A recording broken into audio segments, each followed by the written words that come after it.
அனைவருக்கும் இனிய காலை வணக்கம். அப்கமிங்காக நமக்கு வரக்கூடிய exam group 2 and 2A exam. முதல்ல நம்ம இந்த குரூப் 2 2A எக்ஸாமுக்கான சிலபஸ் என்னன்றதை பற்றி தான் டிஸ்கஸ் பண்ண போகிறோம். ஆல்ரெடி நம்ம ஜென்ரல் தமிழுக்கான சிலபஸை நம்ம டிஸ்கஸ் பண்ணியிருப்போங்க. அந்த வீடியோவை பார்க்காதவங்க டிஸ்கிரிப்ஷன் அதுக்கான லிங்க் தரப்பட்டுள்ளது, தேவையானவங்க பார்த்துக்காங்க. நிச்சயமாக குரூப் 4க்கு அடுத்து பார்த்திங்கன்னா மிக சிறந்த முறையில் நல்ல பொசிஷன், நல்ல டிபார்ட்மெண்ட்னால் அது குரூப் 2 எக்ஸாம் தான். இந்த குரூப் 2 எக்ஸாமை பொறுத்தவரையும் நம்ம கிளியர் பண்ணுறதுக்கு மிக முக்கியமாக சிலபஸ் என்னன்றதை தெளிவாக தெரிஞ்சிருக்கணும்.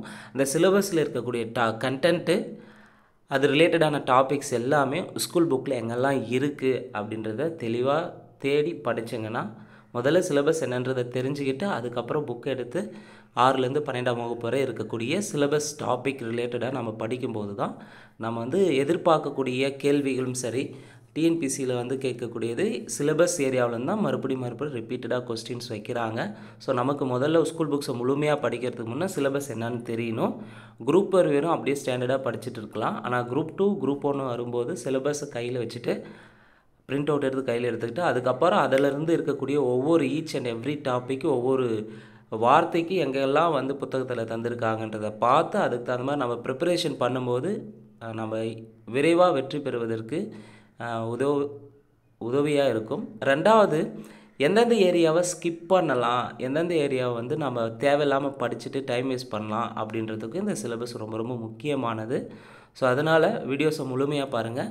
இந்த வீடியோவை பொறுத்தவரையும் ஜென்ரல் ஸ்டடீஸில் ப்ரிலிமினரி எக்ஸாமினேஷனுக்கான சிலபஸ் தான் பார்க்க போகிறோம். குறிப்பாக combined civil service examination 2 interview post and நான் இன்டர்வியூ போஸ்ட்டுக்கான சிலபஸ் தான்.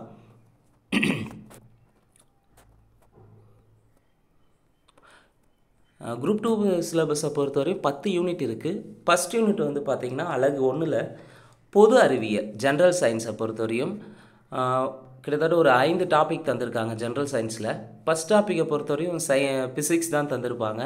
அறிவியல் அறிவு மற்றும் அறிவியல் உணர்வு, பகுத்தறிதல், பொருள் உணராமல் கற்றலும், கருத்துணர்ந்து கற்றலும், கடந்த காலம், நிகழ்காலம், எதிர்காலம் பற்றிய புரிந்து கொள்வதற்கான ஒரு கருவி அறிவியல் அப்படின்றத ஃபஸ்ட்டு டாப்பிக்காக கொடுத்துருக்காங்க. இரண்டாவது டாபிக் பேரண்டத்தின் இயல்பு, பொது அறிவியல் விதிகள், இயக்கவியல், பருப்பொருள்களின் பண்புகள், விசை, இயக்கம் மற்றும் ஆற்றல். குறிப்பாக 6லேருந்து 10ஆம் வகுப்பிலே இருக்கும் இது. விசை, இயக்கம், ஆற்றல், பொது அறிவியல் விதிகள், அன்றாட வாழ்வில் இயக்கவியல், மின்னியல், காந்தவியல், ஒளி வெப்பம், அணுக்கரு இயற்பியல், லேசர், மின்னணுவியல் மற்றும் தகவல் தொடர்பியல் ஆகியவற்றின் அடிப்படை கோட்பாடுகளின் பயன்பாடுகள். நமக்கு குரூப் 2 ப்ரிலிம்ஸில் ஜென்ரல் ஸ்டடீஸை பொறுத்தவரையும் சிலபஸ் டிகிரி ஸ்டாண்டர்ட்ன்றதுனால நம்ம 12th வரை இருக்கக்கூடிய சிலபஸ் ஏரியாவில் இருக்கக்கூடிய டாப்பிக்கை நம்ம தெளிவாக படிச்சிருக்கணும். அது ரொம்ப ரொம்ப முக்கியமானது. 10th வரையும் பார்த்தா அது போதுமானதாக கிடையாது. ஏன்னா அது குரூப் 4 மட்டும்தான் 10th வரையும். ஜென்ரல் ஸ்டடீஸும் ஜென்ரல் சயின்ஸும், ஆனால் ஜென்ரல் ஸ்டடீஸும் ஜென்ரல் தமிழும். டிகிரி பார்த்திங்கன்னா குரூப் 2க்கு கம்பல்சரி டிகிரி ஸ்டாண்டர்ட்ன்றதுனால 12th வரை இருக்கக்கூடிய ஈச் அண்ட் எவ்ரி டாபிக் சிலபஸில் இருக்கக்கூடிய டாப்பிக்கை நம்ம தெளிவாக படிக்கணும். ஸோ காந்தவியல்னு டாபிக் இருந்தால் 11லேயும் இருக்கும், 12லேயும் இருக்கும் ஃபிசிக்ஸு. அந்த ஏரியாவில் இருக்கக்கூடிய முக்கியமான கீ பாயிண்ட்ஸை மட்டும் நம்ம படித்தா போதுமானது. அடுத்து மூன்றாவது டாபிக் பார்த்திங்கன்னா மூன்றாவது டாபிக் தனிமங்களும் சேர்மங்களும், அமிலங்கள், காரங்கள், உப்புக்கள். ஸோ எலமெண்ட்ஸ் அண்ட் காம்போனன்ட்ஸ்ன்ற போது கம்பல்சரி 8th இருக்கும், 9th இருக்கும், 10th இருக்கும். ஆசிடு 9th இருக்கும், 8th இருக்கும். காரங்கள், அடுத்து உப்புக்கள். சப்போஸ் இந்த தனிமங்கள் டாபிக் 11லேயும் கெமிஸ்ட்ரி புக்கில் இருக்கும். ஸோ அது நம்ம அங்கே இது அட்வான்ஸாக கொடுத்துருப்பாங்க, அதை தெளிவாக பார்த்துக்கணும். அடுத்து பெட்ரோலிய பொருட்கள், உரங்கள், பூச்சிக்கொல்லிகள், பெஸ்டிசைட்ஸை பற்றி கொடுத்துருக்காங்க. அடுத்து 4வது டாபிக் பயாலஜியில் உயிரியலின் முக்கிய கோட்பாடுகள், உயிர் உலகின் வகைப்பாடு, பரிணாமம், மரபியல், உடலியங்கியல், உணவியல், உடல் நலம் மற்றும் சுகாதாரம், மனித நோய்கள். ஸோ மனித நோய்கள் டாபிக் 6லேருந்து 12ஆம் வகுப்பு வரை இருக்கக்கூடிய பயாலஜி புக்கில். 6 to 10th பார்த்திங்கன்னா ஜென்ரல் சயின்ஸாக இருக்கும். 11th and 12th பாட்னி தனியாக இருக்கும், ஜுவாலஜி தனியாக இருக்கும். ஸோ அந்த ஏரியாவில் மனித நோய்கள் டாபிக் இருந்தால் கம்பல்சரி நம்ம படிக்கணும். ஏன்னா டிகிரி ஸ்டாண்டர்ட்ன்றதுனால நம்ம அட்லீஸ்ட் மினிமம் 12th வரையான இருக்கக்கூடிய சிலபஸ் இருக்கக்கூடிய ஏரியாவை தெளிவாக படிச்சிருக்கணும், ரிவைஸ் பண்ணியிருக்கணும், டெஸ்ட் அட்டன் பண்ணியிருக்கணும். அதுதான் ரொம்ப ரொம்ப முக்கியமானது. 5வது டாபிக் வந்து சுற்றுப்புற சூழல் மற்றும் சூழலியல், எக்காலஜி இந்த டாப்பிக்கை கொடுத்துருக்காங்க. அடுத்து 2வது யூனிட் வந்து பார்த்திங்கன்னா கரண்ட் அஃபேர்ஸ், நடப்பு நிகழ்வுகள்னு சொல்லலாம். ஸோ நடப்பு நிகழ்வுகளில் முதல்ல வரலாறு டாபிக் தந்திருக்காங்க. குறிப்பாக அண்மை நிகழ்வுகளின் தொகுப்புகள். அண்மை நிகழ்வுகளின் தொகுப்புகள்னால் ரீசெண்டாக என்னென்ன சமீபத்திய ஆக்டிவிட்டீஸ் வந்து நடக்குது இந்த சொசைட்டியில். அடுத்து வந்து பார்த்திங்கன்னா இந்த குறிப்பாக இந்தியாவுக்குள்ளே நடக்கக்கூடிய நிகழ்வுகளை தெளிவாக பார்த்துருக்கணும். அடுத்து தேசிய சின்னங்கள். தேசிய சின்னங்கள் புதுசாக எதனா அனௌன்ஸ்மெண்ட் பண்ணுறாங்களா? மாநில பறவை ரீசெண்டாக கூட குரூப் 4ல் வந்து ஒரு சரகு மானை பற்றி கேட்டிருந்தாங்க. இது எந்த மாநிலத்தின் மாநில சின்னமாக அனௌன்ஸ்மெண்ட் பண்ணாங்க அப்படின்றது. அப்போ தேசிய சின்னங்கள். அடுத்து மாநிலங்கள் குறித்த விவரங்கள். இப்போது புதிதாக வந்து ஒவ்வொரு மாநிலத்தில் என்னென்ன எலெக்ஷன் நடந்து முடிஞ்சிருக்கு. இதில் சில மாநிலங்களில் சிஎம் வந்து பதவி பிரமாணம் எடுத்திருக்காங்க. அப்போ அந்த ரிலேட்டடான ஏரியாவை நம்ம டெய்லி செய்தித்தாளில் படிக்கணும், குறிப்பெடுத்து வைக்கணும். அடுத்து செய்திகளில் இடம்பெற்ற சிறந்த ஆளுமைகளும் இடங்களும். ஸோ ஆளுமைகள் மிக முக்கியமான ஆளுமைகளாக இருக்கும்போது ஃபார் எக்ஸாம்பிள் வந்து இப்போ 3வது முறையாக வந்து இந்திய பிரதமராக வந்து நரேந்திர மோடி பதவியேற்றிருக்காருன்னா அவர் ரிலேட்டடானது, அவர் இங்கெல்லாம் போகிறாங்க, எதனா தொடங்கி வைக்கிறாங்க, அப்படி அந்த மாதிரி ரிலேட்டடான கண்டென்ட்டை நம்ம செய்தியாக வந்து தொகுத்து வைக்கணும். அடுத்து விளையாட்டு ரிலேட்டட் ஸ்போர்ட்ஸ் ரிலேட்டடான ஃபார் எக்ஸாம்பிள் வந்து ஓப்பன் டென்னிஸ், ஃப்ரெஞ்ச் ஓப்பனை ரீசெண்டாக வின் பண்ணியிருக்காங்க, அவங்கள பற்றி கேட்கலாம். இல்லை வந்து அதுக்கு முன்னே இருக்கக்கூடிய ஆஸ்திரேலியா ஓப்பன் யாரெல்லாம் வின் பண்ணாங்க. அடுத்து வந்து ஸ்போர்ட்ஸு மிக முக்கியமாக இந்தியா வந்து ஸ்போர்ட்ஸில் நிறைய குறிப்பாக வந்து ஒலிம்பிக்கில் வந்து இந்த ஆண்டு நடைபெறக்கூடியது. ஸோ இந்த ஒலிம்பிக் ரிலேட்டடான கொஸ்டின்ஸ் வந்து எதிர்பார்க்கலாம். அப்போது விளையாட்டு தொடர்பான மிக முக்கியமான நிகழ்வுகளை நம்ம வந்து பார்த்திங்கன்னா கரண்ட் அஃபேர்ஸாக டெய்லி வந்து படிக்கணும். கரண்ட் அஃபேர்ஸை பொறுத்தவரையும் நம்ம 2 செய்தித்தாளை ரெஃபர் பண்ணலாம். ஒன்று தமிழில் பொறுத்தவரையும் இந்து தமிழும் தினமணி. ஃபஸ்ட்டு நான் இப்போ ரெஃபர் பண்ணணுன்னு சொன்னால் தினமணி பெஸ்ட்டாக இருக்கும். நீங்கள் குரூப் 2க்கு மெயின்ஸ்க்கு ப்ரிப்பேர் பண்ணுறீங்கன்னா கம்பல்சரி வந்து தினமணி பேப்பரை செய்தித்தாளை வாங்கிடுங்க. அதுக்கடுத்து கூடுதலாக இருக்குன்னா இது இந்து தமிழ், அது 2ம் வாங்கிட்டு அதை படிக்கிறதுக்கே காலையில் முதல் வேலையை செய்ய வேண்டியது தினமணியும் இந்துவும் உட்காந்து படிக்கணும். அது நார்மலாக படித்து முடிக்கிறதுக்கு ஒரு 1 hour ஆயிரும். ஏன்னா அந்த அளவுக்கான செய்திகள் எல்லா சப்ஜெக்டும் தமிழ்லேருந்து பார்த்திங்கன்னா பொது அறிவு வரை அனைத்து சப்ஜெக்டும் வந்து செய்தித்தாளில் கலந்துருக்கும். அதை தொடர்ந்து படிக்கும்போது தான் அவங்க ஒரு ஆஸ்பிரண்ட்டாக நல்ல ஒரு நாலேஜ் வந்து இம்ப்ரூவ்மெண்ட் ஆகிறதுக்கு அது முக்கியமாக இருக்கும். அப்போ மறக்காமல் செய்தித்தாள் வாங்கிடுங்க. அதுக்கடுத்து பார்த்திங்கன்னா நூல்களும் ஆசிரியர்களும். ரீசெண்டாக வந்து பார்த்திங்கன்னா குரூப் 4ல் கூட பார்த்திங்கன்னா அம்பேத்கரை பற்றி எழுதின நூல் சசி தரூரை பற்றி கேட்டிருந்தாங்க. அப்போ ரீசெண்டாக ஆத்தர்ஸ் என்ன தமிழில் வந்து எழுதியிருக்காங்களா, இல்லை வந்து மிக முக்கியமான அறிஞர்களை பற்றியோ முக்கியமான ஆளுமைகளை பற்றி எதனா நூலை வெளியிட்டிருக்காங்கன்னா அவர்களை பற்றி நம்ம நடப்பு நிகழ்வு வந்து பார்க்க போகிறோம். அதுக்கடுத்து ஆட்சியல்னால் நிர்வாக ரிலேட்டடாக இப்போ வந்து பார்த்திங்கன்னா அரசியல் தான். குறிப்பாக இந்தியாவில் அரசியல் கட்சிகளும் ஆட்சியல் முறைகளும். ஸோ இந்தியாவில் எந்தெந்த கட்சி, எத்தனை தேசிய கட்சிகள் இருக்குது, தமிழ்நாட்டில் இப்போ சமீபத்தில் எந்தெந்த கட்சி வந்து மாநில அந்தஸ்தை பெற்றது, இது மாதிரியான நடப்பு நிகழ்வு தொகுப்பில் நம்ம டெய்லியும் தினசரியாக வந்து குறிப்பெடுத்து வைக்கணும். அந்த குறிப்பெடுத்த ரிவிஷன் பண்ணணும். ரிவிஷன் பண்ணும்போது நடப்பு நிகழ்வு ரிலேட்டடாக வந்து டெஸ்ட் அட்டன் பண்ணும்போது எளிமையாக இருக்கும். அடுத்து பொது விழிப்புணர்வும், பப்ளிக் அவேர்னஸ், பொது நிர்வாகமும், நலன் சார்ந்த அரசு திட்டங்கள். அப்போ அரசு திட்டங்கள்னாவே குறிப்பாக வந்து சென்ட்ரல் கவர்மெண்ட்டு, ஸ்டேட் கவர்மெண்ட்டு ரீசெண்டாக கூட பார்த்தீங்கன்னா 2017 தொடங்கின திட்டங்களெல்லாம் கரண்ட் அஃபேர்ஸ் ரிலேட்டடாக கேட்டிருந்தாங்க. சென்ட்ரல் கவர்மெண்ட்டுடைய திட்டங்களும் கேட்டிருந்தாங்க. அதனுடைய யூசஸ்ஸு, அதனுடைய அடுத்து வந்து பார்த்திங்கன்னா அதனுடைய இம்பேக்ட்.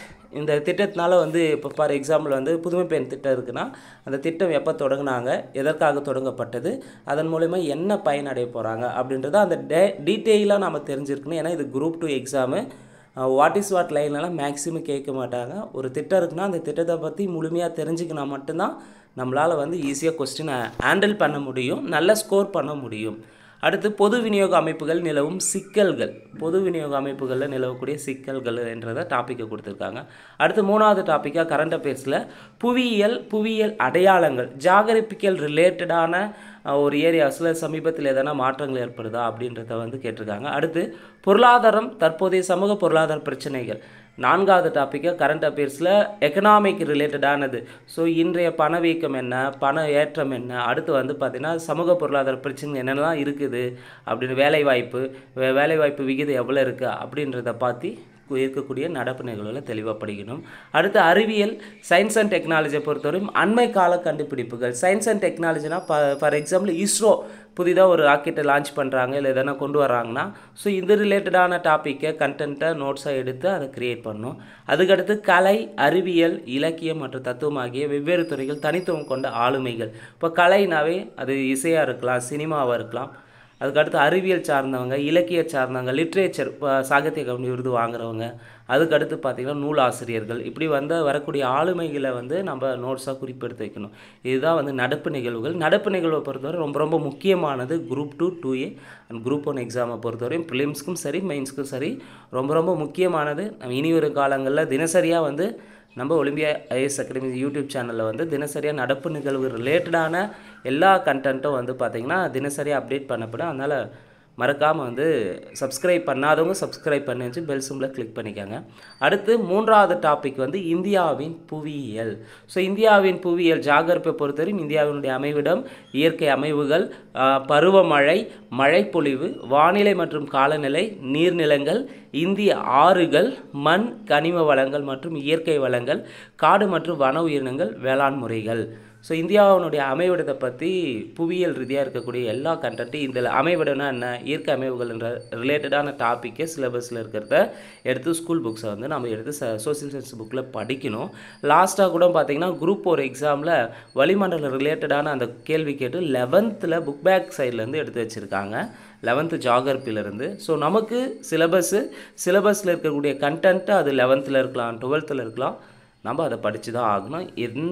எந்த எக்ஸ்கியூஸும் கிடையாது. சிலபஸை முழுமையாக முடித்தா மட்டும்தான் நம்மளால் 200 கேள்வியை மிக சரியாக அட்டன் பண்ணுறதுக்கான வாய்ப்புகள் உருவாகும்.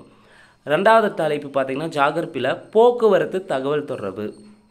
மூன்றாவது சமூக புவியியல், குறிப்பாக மக்கள் தொகை அடர்த்தி மற்றும் பரவல், இனம், மொழி, குழுக்கள், முக்கிய பழங்குடிகள் பற்றி நம்ம தெளிவாக படிச்சிருக்கணும். அடுத்து இயற்கை பேரிடர், கம்பல்சரி இந்த இயற்கை பேரிடர்ந்து ஒரு கேள்விகள் இருக்கலாம். பேரிடர் மேலாண்மை ஆணையம், சுனாமி, அடுத்து தற்காலத்தில் வெப்ப புயல், அது ரிலேட்டடானது எல்லாமே நம்ம படிச்சிருக்கணும். இயற்கை பேரிடர், பேரிடர் மேலாண்மை, சுற்றுச்சூழல் மாசுபடுதலும் காரணங்களும் அதற்கான தடுப்பு முறைகளும், பருவநிலை மாற்றம், பசுமையாற்றல். அடுத்து அலகு 4 யூனிட் 4ல் பொறுத்தவரையும் இந்தியாவின் வரலாறும் பண்பாடும் இருக்குது. எத்திக்ஸ், இந்தியாவின் வரலாறும் பண்பாடும். அதில் குறிப்பாக இந்தியாவின் வரலாறு பண்பாடை பொறுத்தவரையும் 4 டாபிக் தந்திருக்காங்க. முதல் டாப்பிக்கே நமக்கு சிந்து சமவெளி நாகரிகம். கம்பல்சரி ஒரு கேள்வி இருக்கும், ஒரு கேள்வி அல்லது 2 கேள்வி. லாஸ்ட் குரூப் 1ல் ஒரு கேள்வி தான் கேட்டிருந்தாங்க, சிந்து சமவெளி நாகரிகம். அப்போ சிந்து சமவெளி நாகரிகனாவே ஸ்கூல் புக்கில் எங்கே இருக்குன்னா 6ஆம் வகுப்பில் இருக்குது, 9ஆம் வகுப்பில் இருக்குது, 11ஆம் வகுப்பில் இருக்குது. ஸோ இந்த 3 பாடப்புத்தகத்தில் இருக்கக்கூடிய சிந்து சமவெளி நாகரிகம் டாப்பிக்கை தெளிவாக படிச்சிருக்கணும், நல்லா ரிவைஸ் பண்ணியிருக்கணும், ரொம்ப ரொம்ப முக்கியமானது. அடுத்து குப்தர்கள் 7ஆம் வகுப்பில் வரும், 6th வரும். அடுத்து 11th நல்லா தெளிவாக தந்திருப்பாங்க. குப்தர்கள், டெல்லி சுல்தான்கள், முகலாயர்கள் மற்றும் மராத்தியர்கள், விஜயநகர மற்றும் பாமனி அரசுகளின் காலம், தென்னிந்திய வரலாறு. ரொம்ப ரொம்ப முக்கியமானது சிந்து சமவெளி நாகரிகம். ஃபஸ்ட்டு ஹிஸ்ட்ரியில் முதல் டாப்பிக்கே சிந்து சமவெளி நாகரிகம். அடுத்து குப்தர்கள், டெல்லி சுல்தான்கள், முகலாயர்கள், மராத்தியர்கள், விஜயநகர மற்றும் பாமனி அரசுகளின் காலம், தென்னிந்திய வரலாறு. இரண்டாவது டாபிக் இந்திய சமூக பண்பாட்டு வரலாற்றில் மாற்றங்களும் தொடர்ச்சியும். மூன்றாவது டாபிக் இந்திய பண்பாட்டின் இயல்புகள், வேற்றுமையில் ஒற்றுமை, இனம், மொழி, வழக்காறு. இந்த இந்திய பண்பாட்டின் இயல்புகள்னாவே ethics 11th and 12th ethics புக்கை நம்ம பார்த்தோம்னா அங்கே இந்திய பண்பாட்டின் இயல்புகள் டாபிக் இருக்கும், அதை தெளிவாக படிக்கணும். அடுத்து இந்தியா ஒரு மதச்சார்பற்ற நாடு, சமூக நல்லிணக்கம் டாபிக், இதுவும் எத்திக்ஸ் புக்கில் இருக்குது. அடுத்து அலகு 5 பாலிட்டி ஏரியா, இந்திய ஆட்சியல். லாஸ்ட் குரூப் 4ல் பாலிட்டியில் மட்டும் 12 கேள்விகள் கேட்டிருந்தாங்க. அதுக்கு முந்தைய குரூப் 4லையும் 12 கொஸ்டின் தான் கேட்டிருக்காங்க. ஸோ இப்போ வரக்கூடிய அடுத்த ப்ரிலிம்ஸ்லையும் கண்டிப்பாக 12 கேள்விகள் குறையாமல் இருக்கும், பார்த்துக்காங்க. ஸோ இந்திய ஆட்சியலை பொறுத்தவரையும் இந்திய அரசியலமைப்பின் முகவுரைனா என்ன, அது ரிலேட்டடான கண்டென்ட் எல்லாமே படிச்சிருக்கணும். அரசியலமைப்பின் முக்கிய கூறுகள் தலைப்பு. அடுத்து ஒன்றியம், மாநிலம் மற்றும் யூனியன் பிரதேசங்கள். அடுத்து குடியுரிமை, அடிப்படை உரிமைகள், அடிப்படை கடமைகள், அரசின் நெறிமுறை கோட்பாடுகள் 2வது இருக்குது தலைப்பு. 3வது தலைப்பு பார்த்திங்கன்னா ஒன்றிய நிர்வாகம், ஒன்றிய நாடாளுமன்றம், மாநில நிர்வாகம், மாநில சட்டமன்றம், உள்ளாட்சி அமைப்புகள், பஞ்சாயத்து ராஜ். நான்காவது டாபிக் கூட்டாட்சியின் அடிப்படை தன்மைகள் மத்திய மாநில உறவுகளை பற்றியும். ஐந்தாவது தலைப்பு வந்து பார்த்திங்கன்னா தேர்தல், இந்திய நீதி அமைப்புகள், சட்டத்தின் ஆட்சி பற்றியும். ஆறாவது தலைப்பு பொது வாழ்வில் ஊழல் தடுப்பு நடவடிக்கைகள், லோக்பால் மற்றும் லோக் ஆயுக்தா அமைப்பு, தகவல் உரிமை, பெண்களுக்கு அதிகாரமளித்தல், நுகர்வோர் பாதுகாப்பு அமைப்புகள், மனித உரிமைகள் சாசனம். இந்த லோக்பால் லோக் ஆயுக்தானா தமிழ்நாட்டுக்கு இப்போ ரீசெண்டாக நேற்று வந்து பார்த்திங்கன்னா லோக் ஆயுக்தாவினுடைய தலைவராக நியமிச்சிருக்காங்க. தமிழ்நாடு லோக் ஆயுக்தா தலைவர் யாருன்றதை கமெண்ட் பாக்ஸில் மறக்காமல் கமெண்ட் பண்ணுங்கள். அடுத்து அலகு 6 யூனிட் 6 வந்து இந்திய பொருளாதாரம், எக்கனாமிக் டாபிக். எக்கனாமிக்கை பொறுத்தவரையும் 3 டாபிக் தனியாக தந்திருக்காங்க. 1 இந்திய பொருளாதாரத்தின் இயல்புகள், அடுத்து 5 ஆண்டு திட்ட மாதிரிகள், ஒரு மதிப்பீடு, திட்டக்குழு மற்றும் நிதி ஆயோக்.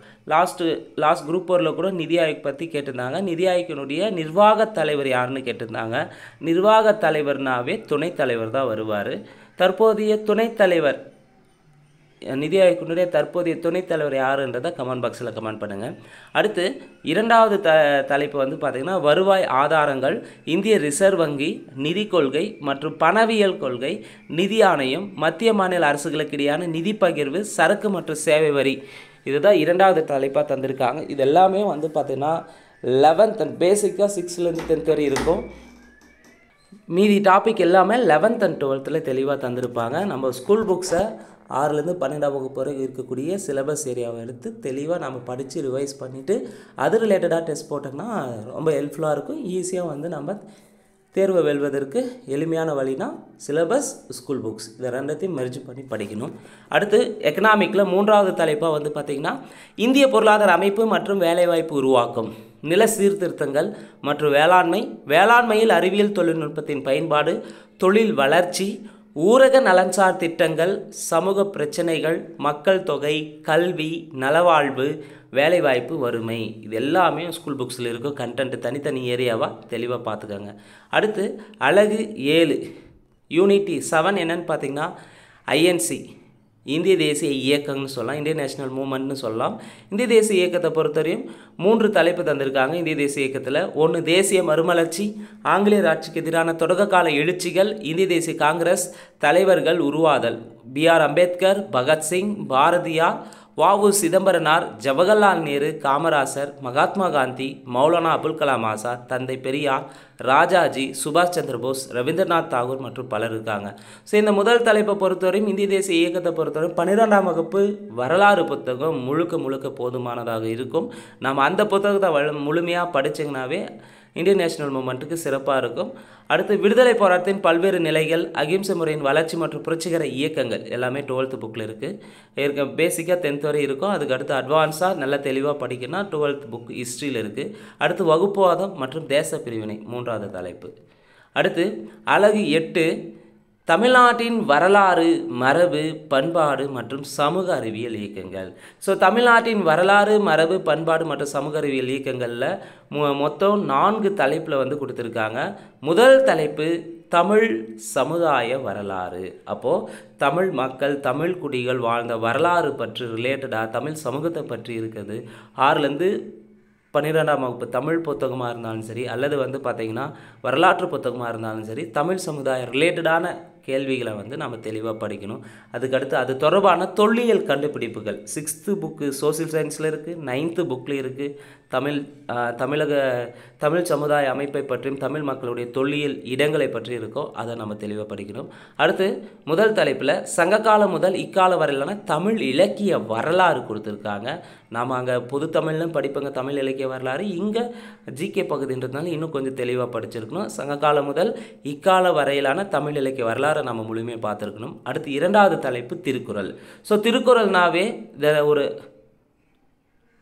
6 தலைப்பு தந்திருக்காங்க திருக்குறளில். முதல் தலைப்பு மதச்சார்பற்ற தனித்தன்மையுள்ள இலக்கியம். 2வது தலைப்பு அன்றாட வாழ்வியலோடு தொடர்பு தன்மை. 3 மானுடத்தின் மீதான திருக்குறளின் தாக்கம். 4 திருக்குறளும் மாறாத விழுமியங்களும், சமத்துவம், மனிதநேயம் முதலானவை. 5 சமூக அரசியல் பொருளாதார நிகழ்வுகளில் திருக்குறளின் பொருத்தப்பாடு. 6 திருக்குறளில் தத்துவ கோட்பாடுகள்னு சொல்லிட்டு ஒரு 6 தலைப்பை வந்து திருக்குறள் சார்ந்து ஜிஎஸ்ல வச்சுருக்காங்க. இந்த 6 தலைப்புகளை வந்து பார்த்திங்கன்னா முழுமையாக வந்து ஸ்கூல் புக்ஸில் இருக்கக்கூடிய 6ஆம் வகுப்பு முதல் 12ஆம் வகுப்பு இருக்கக்கூடிய திருக்குறளும் அதற்கான சொற்பொருள், அடுத்து அதில் உள்ள அணிகள், அது ரிலேட்டடான கொடுக்கக்கூடிய கண்டென்ட்டை தெளிவாக பார்த்துக்காங்க. அடுத்து 3வது தலைப்பு, விடுதலை போராட்டத்தில் தமிழ்நாட்டின் பங்கு, ஆங்கிலேயருக்கு எதிரான தொடக்கால கிளர்ச்சிகள், விடுதலை போராட்டத்தில் பெண்களின் பங்கு இருக்குது. அடுத்து 4வது தலைப்பு, 19ஆம் மற்றும் 20ஆம் நூற்றாண்டுகள் தமிழ்நாட்டின் சமூக அரசியல் இயக்கங்களின் பரிணாம வளர்ச்சி, நீதி கட்சி, பகுத்தறிவுவாதத்தின் வளர்ச்சி, சுயமரியாதை இயக்கம், திராவிட இயக்கம் மற்றும் இயக்கங்களுக்கான அடிப்படை கொள்கைகள், தந்தை பெரியார் மற்றும் பேரறிஞர் அண்ணாவின் பங்களிப்புகளை பற்றி கொடுத்துருக்காங்க. கண்டிப்பாக திராவிட இயக்கம், நீதி கட்சி, சுயமரியாதை இயக்கம் எல்லாமே தமிழ்நாடு ரிலேட்டடான, தமிழ்நாடு அரசியல் சார்ந்தது. குறிப்பாக பெரியாரையும் அறிஞர் அண்ணாவை பற்றியும் முழுமையாக படிச்சிருக்கணும். அதுக்காக கவர்மெண்ட் தனியாக ஒரு மெட்டீரியல் விட்டுருக்காங்க யூனிட் 8க்கானது. அது பார்த்தாலும் சரி, இல்லை ஸ்கூல் புக்ஸில் தேடி தேடி இந்த அண்ணாவை பற்றியும் பெரியாரை பற்றி இருக்கோ அதை தெளிவாக நீங்கள் பார்த்தாலும் சரியானது. எக்ஸ்ட்ரா வந்து நம்ம தனியாக நோட்ஸ் தருவோங்க. அடுத்து அலகு 9, தமிழகத்தில் வளர்ச்சி நிர்வாகம், அட்மினிஸ்ட்ரேஷன். ஸோ தமிழகத்தில் வளர்ச்சி நிர்வாகத்தை பொறுத்தவரையும் முதல்ல வந்து ஒரு 7 தலைப்பு தந்திருக்காங்க. முதல் தலைப்பில் என்னென்னு பார்த்தீங்கன்னா, தமிழ்நாட்டின் மனிதவள மேம்பாட்டு குறியீடுகளும் அவற்றை தேசிய மற்றும் பிற மாநிலங்களுக்கான குறியீடுகள் ஒப்பாய்வோம். ஸோ தமிழ்நாட்டில் ஹியூமன் டெவலப்மெண்ட் இண்டெக்ஸ், HDI இண்டெக்ஸை ரீசெண்டாக இருக்கிறது, அதுக்கடுத்து ஏற்கனவே கொடுக்கப்பட்டதை பற்றி தெரிஞ்சிருக்கணும். அதை மற்ற மாநிலங்களோட கம்பேர் பண்ணக்கூடியதாக இருக்கும். அடுத்து தமிழகத்தின் சமூக பொருளாதார வளர்ச்சிக்கு சமூக மறுமலர்ச்சி இயக்கங்களின் பங்களிப்பு. 2வது தலைப்பு, அரசியல் கட்சிகளும் பலதரப்பு மக்களுக்கான நலத்திட்டங்களும். ஸோ அரசியல் கட்சிங்கன்னா தமிழ்நாட்டில் இருக்கக்கூடிய என்னென்ன அரசியல் கட்சிகள் இருக்குது, அந்த அரசியல் கட்சிகளுடைய தொடங்கந்து யார், அரசியல் கட்சிகளுடைய சாதனைகள் என்னன்றதை தெளிவாக படிச்சிருக்கணும். அதுக்கடுத்து இடஒதுக்கீட்டு கொள்கைக்கான நியாயங்களும் சமூக வளங்களை பெறும் வாய்ப்புகளும். அப்போ இடஒதுக்கீடு தமிழ்நாட்டில் இருந்தாலும் எத்தனை சதவீத இடஒதுக்கீடு ஃபாலோ பண்ணுறாங்க, இந்திய அளவில்ன்றது வேறுபட்டு காணப்படும். அப்போ இடஒதுக்கீடு கொள்கைக்காக போராடிய சமூக அமைப்புகள், அரசியல் கட்சிகள் சார்ந்த தலைப்பாக தான் நாம் வந்து தெளிவாக பார்க்குறோம். அடுத்து தமிழகத்தின் பொருளாதார போக்குகள், தமிழகத்தின் சமூக பொருளாதார வளர்ச்சியில் சமூக நலத்திட்டங்களின் தாக்கமும் பங்களிப்பும். ஸோ சமூக பொருளாதார வளர்ச்சியில் சமூக நலத்திட்டங்களினுடைய தாக்கம் எப்படி இருக்குது, எந்த அளவு வந்து தொடர்ந்து வந்து டெவலப்மெண்ட் ஆகிருக்குன்றதை பற்றி நம்ம ரீசெண்டாக இருக்கிறத பார்த்தாலும் சரி, ஏற்கனவே 1 by 1 கொடுத்துருப்பாங்க. அடுத்து 3வது தலைப்பு, சமூக நீதியும் சமூக நல்லிணக்கமும் சமூக பொருளாதார மேம்பாட்டின் மூலாதாரங்கள். 4வது தலைப்பு, தமிழகத்தின் கல்வி மற்றும் நலவாழ்வு முறைமைகள், ஹெல்த். 5வது தலைப்பு, தமிழக புவியியல் கூறுகளும் பொருளாதார வளர்ச்சியில் அவற்றின் தாக்கமும். 6, பல்வேறு துறைகளில் தமிழகம் நிகழ்த்தியுள்ள சாதனைகள், தொழில்துறையாக இருக்கட்டும், மின்னணுவாக இருக்கட்டும், இப்படின்ற பல்வேறு துறைகளுடைய சாதனைகள் இருக்கணும். அடுத்து தமிழகத்தில் மின் ஆளுகை. அடுத்து 10வது தலைப்பாக ஜிஎஸில் கடைசி தலைப்பு வந்து பார்த்திங்கன்னா ஆப்டிடியூட் அண்ட் மென்டல் எபிலிட்டி தான், திறனறிவும் மனக்கணக்கு நுண்ணறிவும். இதில் பொறுத்தவரை ஒரு 4 தலைப்பு தந்திருக்காங்க. 4 ஹெட்டிங்கில். 1 சுருக்குதல், 2 விழுக்காடு பர்சன்டேஜ், 3 மீப்பெரு பொதுக்காரணி HCF அண்ட் மிஸ்சிஎம் LCM இருக்குது. 2 விகிதம் விகிதாச்சாரம். 3 தனிவட்டி கூட்டு வட்டி பரப்பு கொள்ளளவு காலம் மற்றும் வேலை. 4 தருக்க காரணவியல் புதிர்கள் பகடை காட்சி காரணவியல் எண் எழுத்து காரணவியல் எண் வரிசை. இந்த மேத்ஸை பொறுத்தவரை நம்ம ஸ்கூல் புக்ஸ் மேத்ஸையும் ப்ளஸ் வந்து எக்ஸ்ட்ரா RS அகர்வால் ரிலேட்டடான மேத்ஸ்னால் ரொம்ப கேட்டிருக்காங்க. இந்த குரூப் 4ல் மட்டும் மேத்ஸ் அண்ட் ஆப்டிடியூட் ரீசனிங்கோட 27 கேள்விகள் வந்து இடம்பெற்றிருக்கு. ஸோ இது ரொம்ப முக்கியமானது. நம்ம ப்ரிலிம்ஸ் கிளியர் பண்ணுறதுக்கு மிக முக்கியமான பங்களிப்புக்கு அளிக்கக்கூடியது பொது தமிழ். அடுத்து வந்து பார்த்திங்கன்னா மேத்தமெட்டிக்ஸ் ஜிஎஸில், அதுக்கு அடுத்து தான் வந்து பார்த்திங்கன்னா பாலிட்டி, அதுக்கு அடுத்த யூனிட் 8 and 9. இந்த 4 தலைப்புமே வந்து 4 ஏரியாவுமே ரொம்ப முக்கியமானது. அதுக்கடுத்து பார்க்கும்போது கரண்ட் அஃபேர்ஸ், அதுக்கடுத்து பார்க்கும்போது எக்கனாமிக்ஸ். லாஸ்ட் ஏரியாவை தான் வந்து ஜாகிரபியை நம்ம டச் பண்ணுவோங்க. ஏன்னா லாஸ்ட்டாக ரீசெண்டாக வந்து பார்த்திங்கன்னா குரூப் 4லேயும் வந்து ஜாகிரபி ரிலேட்டடாக 2 கேள்வி மட்டும் தான் அதிகபட்சமாக கேட்டிருந்தாங்க. ஸோ நமக்கு குரூப் 2க்கான சிலபஸை நம்ம பார்த்தாச்சு. குரூப் 2க்கு ப்ரிலிம்ஸில் பொதுத்தமிழ் தனியாக பார்த்துருக்குறேங்க, ஜிஎஸ் தனியாக பார்த்துருக்குங்க. அப்போ எந்தெந்த சப்ஜெக்ட்டுக்கு வெயிட்டேஜ் அதிகமாக கொடுத்து நம்ம படிக்கணுன்றதை பொறுத்தவரையும் பொதுத்தமிழ், அடுத்து வந்து பார்த்திங்கன்னா கணிதம், அதற்கு அடுத்து தான் வந்து பாலிட்டி, அதற்கு அடுத்து தான் வந்து பார்த்திங்கன்னா யூனிட் 8 and 9, அதற்கு அடுத்து தான் எக்கனாமிக்ஸ், அதற்கு அடுத்து தான் நடப்பு நிகழ்வுகள், லாஸ்ட்டாக வந்து ஜாகிரபி ரிலேட்டடாக பார்க்கலாம். ஹிஸ்ட்ரியும் வந்து பார்த்திங்கன்னா 10 கொஸ்டின்ஸ் மினிமம் கேட்குறாங்க.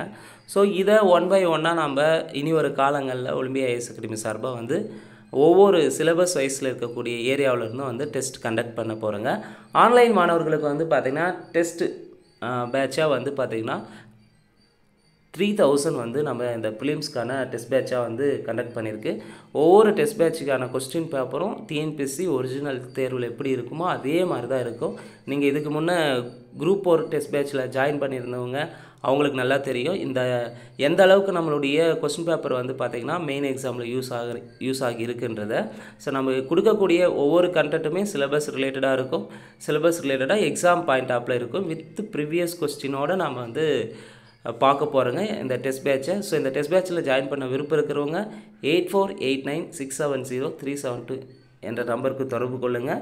இது ஒன்லி ஆன்லைன் மாணவர்களுக்காக மட்டும்தான். ஆஃப்லைனுக்கு வந்து பார்த்திங்கன்னா ரெகுலராக நடைபெறக்கூடியது, தினசரியாக நடக்கும். தினசரியாக வந்து பார்த்திங்கன்னா வாரத்திற்கு 5 நாட்கள் வகுப்புகள் ப்ளஸ் வந்து பார்த்திங்கன்னா வாரத்திற்கு 3லேருந்து 4 நாட்கள் வந்து தேர்வுகள் நடைபெற உள்ளது. ஸோ இந்த வாய்ப்பை சரியாக பயன்படுத்திக்காங்க. நிச்சயமாக நம்முடைய இலக்கு பொதுத்தமிழ் பகுதியில் 100க்கு 100 கேள்விகளை சரியாக பண்ணணும். ஜிஎஸ்சில் மேக்ஸிமம் எவ்வளோ அதிகபட்சமாக ஸ்கோர் பண்ண முடியுமோ அந்த அளவுக்கு வந்து நம்ம கவர் பண்ணக்கூடியதாக இருக்கும். ஸோ உங்களுடைய இலக்கு குரூப் 2ல் ப்ரிலிம்ஸ் கிளியர் பண்ணிட்டு மெயின் எக்ஸாம் கிளியர் பண்ணிட்டு குரூப் 2ல் போஸ்டிங் வாங்கணும். அதுதான் உங்களுடைய ஒரே ஒரு லட்சிய இலக்காக இருக்கணும். இன்னும் 4லேருந்து 6 மாதங்களுடைய வேறு எதிலையும் நீங்கள் கான்சன்ட்ரேட் வேறு எதிலையும் டைவெர்ட் ஆகாமல் முழுக்க உங்களுடைய குரூப் 2 எக்ஸாம் மேலே ஃபோக்கஸாக இருங்க. இவ்வளோ நாள் நம்ம படிச்சிருப்போங்க, தொடர்ந்து வந்து முயற்சி செஞ்சுருப்போங்க. அந்த முயற்சி வீணாகாது. அந்த முயற்சி சரியாக வெற்றியாக மாறினா இந்த வாய்ப்பை சரியாக பயன்படுத்திக்காங்க. ஏன்னா குரூப் 4ல் நீங்கள் போஸ்டிங் வாங்கி செலக்ட் ஆகி ரிசல்ட் வந்து ஜனவரி தான் ரிசல்ட் வரப்போகுதுன்னு சொல்லியிருக்காங்க. அப்போ ரிசல்ட் வந்து அது கவுன்சிலிங்லாம் முடிஞ்சு அப்பாயின்மெண்ட் வர்றதுக்கு பார்த்திங்கன்னா ஜாயின் பண்ணுறதுக்கு எப்படியும் மே ஜூன் ஆகிடும். ஸோ அதுக்குள்ளே நம்ம குரூப் 2 மெயின்ஸவே எழுதி முடிச்சிடலாம். அப்போ குரூப் 2 மெயின்ஸ் வரையும் நம்ம எழுதி முடிக்கிறதுக்கு கரெக்டாக வந்து டைமிங்கோடு நம்ம ப்ராக்டிஸ் பண்ணாங்கன்னா நிச்சயமாக இந்த குரூப் 2ல் நமக்குன்னு ஒரு போஸ்டிங் இருக்குது. ஸோ அதை மனதில் வைத்துக்கொண்டு தினசரியாக வந்து நம்ம ஒவ்வொரு டாப்பிக்கும் ஒவ்வொரு ரிலேட்டடாக கண்டென்ட்டும் வந்து அப்லோட் பண்ணிகிட்டே இருக்கிறேங்க. அதை மறக்காமல் ஸ்கிப் பண்ணாமல் ரெகுலராக பார்த்துடுங்க. ஃபார் எக்ஸாம்பிள் வந்து பார்த்திங்கன்னா 6லேருந்து 12ஆம் வகுப்பு வரை சொற்பொருள் பொருத்தமான பொருளை தெரிவு செய்தல் தலைப்பு முதல் தலைப்பாக இருக்கும் சிலபஸில். அந்த தலைப்புக்கான வீடியோஸ் வந்து தொடர்ந்து அப்லோட் பண்ணிகிட்ருக்கு, அதை பார்த்துக்காங்க. மேலும் தொடர்ந்து எங்களுக்கு வந்து ஒலிம்பியா ஐஏஎஸ் அகாடமிக்கு பங்களிப்பு தொடர்ந்து ஆதரவு தந்து வருகிற அனைத்து சப்ஸ்கிரைபர்களுக்கும் மனமார்ந்த நெஞ்சார்ந்த வாழ்த்துக்களையும் அதே போல் வந்து தொடர்ந்து ஆதரவு தருமாறும் கேட்டுக்கொள்கிறோம்.